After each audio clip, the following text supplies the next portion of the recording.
Assalamualaikum warahmatullahi wabarakatuh. Kami dari kelompok 1 yang beranggotakan Yoga Saputra, Rizka Latifa, Taufik Hidayat, Ricky Chandra, Miranti Sandana, dan saya sendiri, Suci Widyastiani Putri Sifa. Kali ini kami akan membahas materi sebanyak 3 bab dari mata kuliah Komunikasi Massa.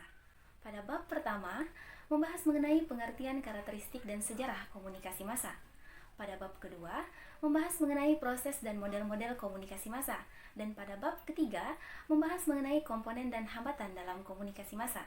Tanpa berlama-lama, kita langsung masuk ke pembahasan. Ada dua pengertian daripada komunikasi massa.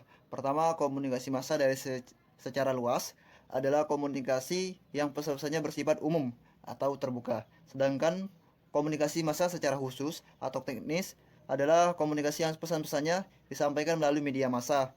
Tekanannya pada media massa sebagai gejala teknik.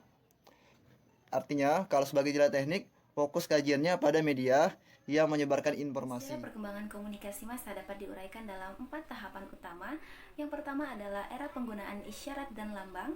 Yang kedua adalah era berbicara dan penggunaan bahasa. Yang ketiga era media tulisan, dan yang terakhir adalah era media cetak. Perkembangan media komunikasi massa dimulai dengan terbitnya surat kabar pertama di Belanda, Inggris, dan Prancis pada tahun 1618 sampai 1648. Selanjutnya berkembang pula Yellow Journalism yang bersaing dengan Responsible Journalism. Proses komunikasi massa.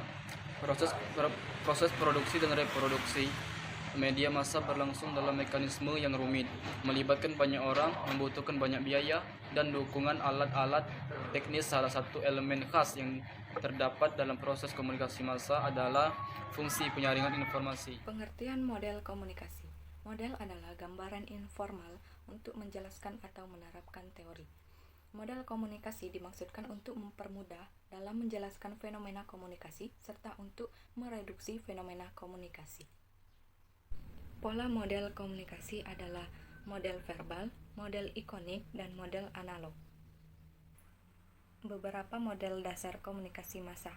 Yang pertama model stimulus respon, yang kedua formula Laswell, yang ketiga model retorika Aristoteles, yang keempat model matematika Shannon dan Weaver, yang kelima model kultivasi, dan yang keenam model dependensi. Komponen-komponen komunikasi massa melibatkan komunikator, pesan komunikan, saluran, dan efek. Sistem komunikasi massa melibatkan sejumlah besar orang dari unsur komunikator dan komunikannya atau kalayak. Kalayak komunikasi massa tersebar luas dan bersifat heterogen. Pada komunikasi massa bersifat umum dan terbuka, sehingga dibutuhkan ketelitian, kejujuran, dan tanggung jawab bagi komunikator. Hambatan dalam komunikasi massa dapat dibedakan atas 1. Hambatan psikologi berupa kepentingan, prasangka, stereotip, dan motivasi. Kedua, hambatan sosial kultur berkenaan dengan perbedaan budaya dan norma-norma sosial. Kemudian, hambatan mekanis yang berkaitan dengan konsekuensi penggunaan media. Dan terakhir, hambatan interaksi verbal berupa polarisasi, orientasi intensional, evaluasi statistis, dan indiskriminasi. Sekian dari kelompok kami, terima kasih atas perhatiannya. Mohon maaf apabila ada salah kata, kepada Allah kami mohon ampun.